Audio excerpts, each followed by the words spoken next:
Бізге Мұхаммед деген жігіт келіп тұр, 2 айлық. Анасына аурухана жатыңдар деп айтыпты, балада пневмония. Баланы тыңдап көрдім, балада обструктивный бронхит бар, пневмония бар.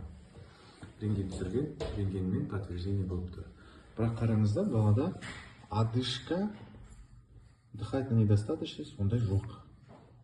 Я қақырық толып тұр, яғни өкпесінің функциясы бұзылмаған.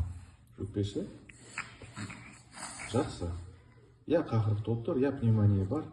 Мен айтайын дегенім, бұл больше вирусный пневмонияға жатады. Вирусный пневмония деп айтады. Я қосымша міндетті түрде жалпы қаннарын қарап жібереміз. Баланың көңіл күйі жақсы. Ондай кезде біз не істейміз? Баланы бақылауға аламыз.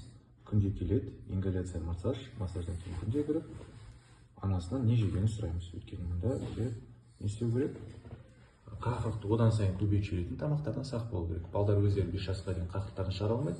Сол себептен диета сақталмаған күйінде бұл қақырығы одан сайын көбейіп, пробка болып пневмонияға айналып кетеді деп айтамыз, иә? Солай, Алла шипасын берсін.